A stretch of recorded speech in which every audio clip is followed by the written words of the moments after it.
Submit your news, tips or photos. The Denver Post's Mark Kiszler answered questions from readers in a live lunch special chat on Monday. Here are the highlights. Alright Kiz. You've said you wanted the Broncos to take Saquon Barkley, the guard with a number 5 pick. What do you think about Denver trading down? Kiszler: My belief is there's going to be a run on quarterbacks, putting the Broncos in a good position to take the best player available, rather than whatever QB is left over. So I do think there's a chance of Saquon Barkley slipping or Quentin Nelson being available. I think both are future Pro Bowlers. Trading down. It's not a bad idea. A stronger idea than trading up. If a team behind the Broncos is willing to pay a king's ransom for a shot at drafting Baker Mayfield, then John Elway has to consider it. The Broncos have more holes on the roster than the number 5 pick can fill. Analysis on Nuggets making the playoffs. Kiszler: My Magic 8 Ball says, outlook not so good. I'd say there's less than a 20% chance, and might be Mr. Sunshine to give the Nuggets more than a 10% chance of slipping into the Western Conference playoffs as the 8th seed. Just when you think the schedule does the Nuggets a little favor by sending Utah to play in Golden State, the banged-up Warriors send out a lineup that looks more like the Washington Generals than a legitimate championship contender. Denver needs to win at least 46 games to have a chance, and probably also a lot of luck to get in the playoffs. What are the Broncos going to do about their tight end situation? Not a ton of names left out there on the market. Kiszler: Jake Butt. There are a lot of eggs in the basket of the draft pick from 2017 that spent all last rehabbing from a knee injury. He looks good in the team photo, and his personality is one that Broncos country will embrace if Butt can make plays. Free agent candidates at tight end like you, the names don't excite me. Can the Avalanche do to the Knights what the Wild did to them in 2014? Kiszler: Avalanche question. I love it. Love to see the NHL relevant to the Denver sports scene beyond the die-hards that are with the AVs, win or lose. Had the great good pleasure to be in the Pepsi Center on Saturday, when Colorado played Vegas. The joint was rockin', and it looked to me as if AVs fans should be rooting real hard for a first-round matchup against Vegas. I'd say that's a 50-50 series, and if Semyon Varlamov can stay hot in goal, I'd be tempted to give a slight lean to the AVs. So could the AVs pull a first-round shocker? No doubt.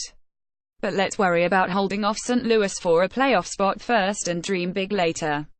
Will the AVs make the playoffs despite everyone else continuing to win? What do you make of their remaining schedule? Kiszler: Let me grab the schedule. Okay, 3 road games jump out as key. The rematch in Vegas, where the Knights will be looking to avenge their 2-1 shootout loss. Then there's the weekend trip to the left coast. Games against Anaheim and Los Angeles. There's 3 tough road tests. AVs come away with 4 points in those 3 games and they're in the playoffs for certain. Colorado should be disappointed with anything less than 2 points in those 3 games. Anything under 2 points the last week of them might be extremely tense. Dear Mr. Sunshine CHing, does Mike Malone survive another of the Nuggets not making the playoffs? Seems to me, Malone cost the Nuggets a berth by rushing an obviously not ready Millsap back into the starting lineup and by letting Will Barton shoot the Nuggets out of too many games recently.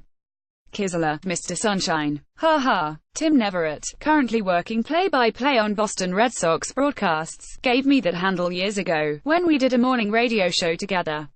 I called him Neverite, and he called me Mr. Sunshine, for my sunny takes on all things Denver sports.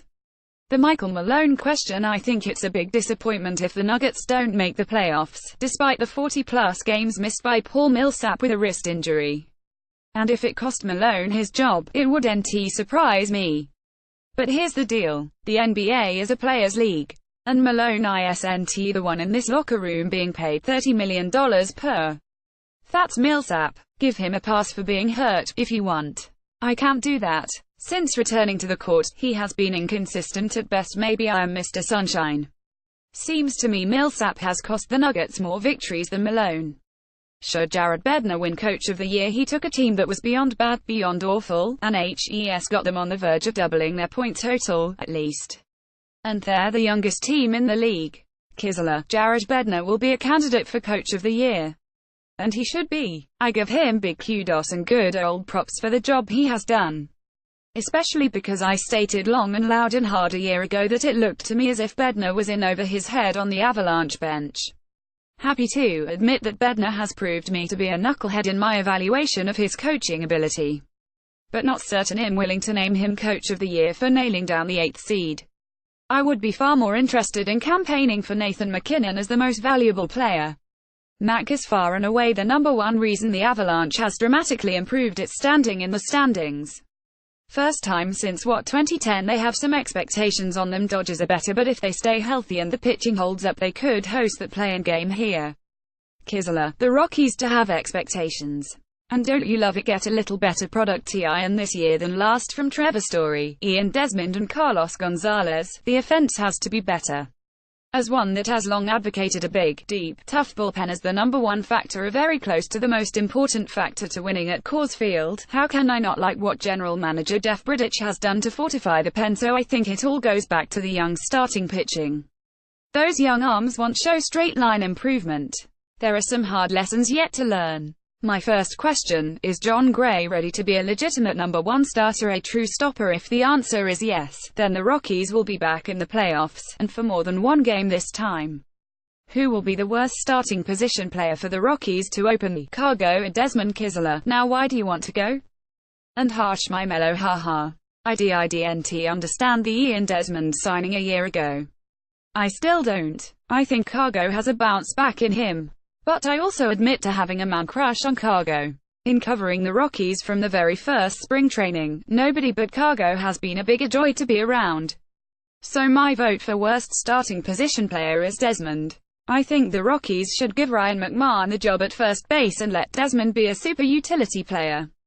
Have you or any of the other brilliant minds covering the Broncos asked the Biffster how he rates Chad Kelly in comparison to the top 4 QBs in the draft? Kisler. I have not asked John Elway his thoughts on Chad Kelly, but I've got a sneaking suspicion, and I'm not certain you're going to like my response. Kelly does not compare to the top 4 quarterbacks in the draft. At this point, Kelly is camp fodder. Nothing more. And if the Broncos did take one of the top 4 QBs in the draft, it would be a minor upset if Kelly is even around for training camp. Mobile users, if you can't see the live chat, tap here.